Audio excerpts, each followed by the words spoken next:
Make sure you have a pen or a pencil and you're ready to annotate. Those will help you answer the questions at the end. We're starting right here on page number 8.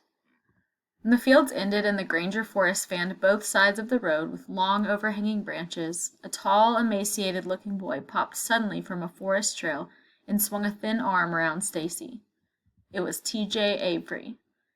His younger brother Claude emerged a moment later, smiling weakly as if it pained him to do so. Neither boy had on shoes, and their Sunday clothing, patched and worn, hung loosely upon their frail frames. The Avery family sharecropped on Granger land. I would pause here and annotate because we found out some new character information. The Avery family are sharecroppers. Well, said TJ, jauntily swinging into step with Stacy. Here we go again, starting another school year. Yeah, sighed Stacy. Aw, man, don't look so down, TJ said cheerfully. Your mama's really one great teacher. I should know. He certainly should. He had failed Mama's class last year and was now returning for a second try. Shoot, you can say that, exclaimed Stacy. You don't have to spend all day in a classroom with your mama. Look on the bright side, said TJ. Just think of the advantage you got. You'll be learning all sorts of stuff for the rest of us. He smiled slyly. Like what's on all them tests. Stacy thrust TJ's arms from his shoulders. If that's what you think, you don't know Mama. Ain't no need getting mad, TJ replied, undaunted. Just an idea. He was quiet for a moment, then announced, I betcha I could give y'all an earful about that burnin' last night. Burnin'? What burnin'? Asked Stacy. Man, don't y'all know nothin'? The berries burnin'. I thought y'all's grandmother went over there last night to see about 'em. Of course we knew that Big Ma had gone to a sick house last night. She was good at medicines, and people often called her instead of a doctor when they were sick. But we didn't know anything about any burnings, and I certainly didn't know anything about any berries either. What berries he talking about, Stacy? I asked. I don't know no berries. They live way over on the other side of Smelling's Creek. They come up to church sometimes, said Stacy absently. Then he turned back to TJ. Mr. Lanier come by real late and got Big Ma. Said Mr. Barry was low sick and needed her to help nurse him, but he ain't said nothing about no burnin'. He's low sick all right, 'cause he got burnt near to death. Him and his 2 nephews. And you know who done it? Who? Stacy and I asked together.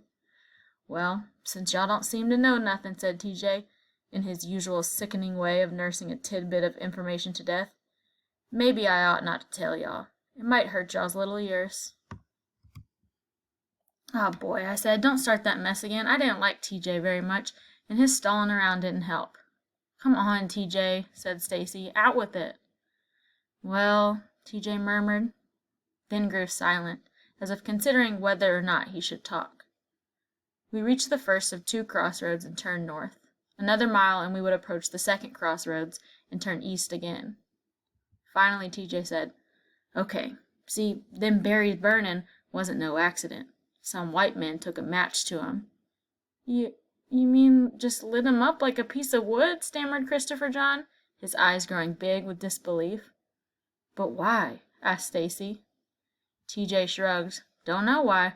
Just know they done it, that's all. How you know? I questioned suspiciously. He smiled smugly. 'Cause your mama come down on her way to school and talked to my mama about it. She did?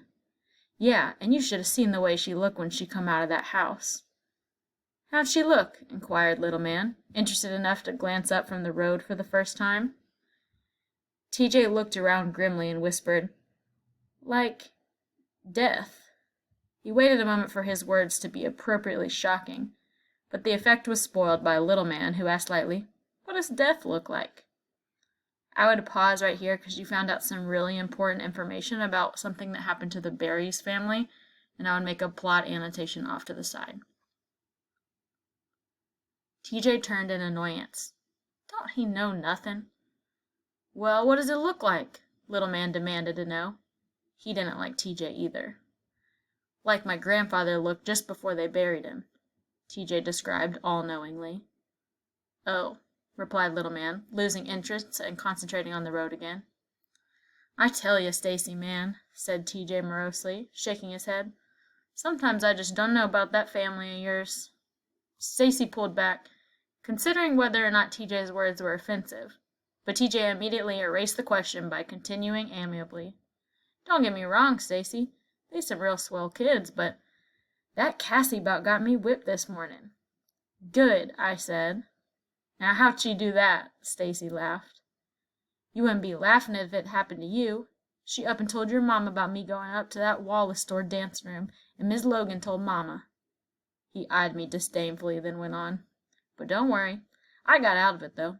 When Mama asked me about it, I just said old Claude was always sneaking up there to get some of that free candy Mr. Caleb gave out sometimes, and I had to go get 'em 'cause I knowed good and well she didn't want us up there. Boy, did he get it. TJ laughed. Mama about wore him out. I stared at quiet Claude. You let him do that? I exclaimed. But Claude only smiled in that sickly way of his, and I knew that he had. He was more afraid of TJ than his mother. Again, little man glanced up, and I could see his dislike for TJ growing. Friendly Christopher John glared at TJ, and putting his short arm around Claude's shoulder, said, Come on, Claude, let's go ahead. Then he and Claude hurried up the road away from TJ. Stacy, who generally overlooked TJ's underhanded stunts, shook his head. That was dirty. Well, what'd you expect me to do? I couldn't let her think I was going up there 'cause I liked to, could I? She'd have killed me. And good riddance, I thought, promising myself that if he ever pulled anything like that on me, I'd knock his block off.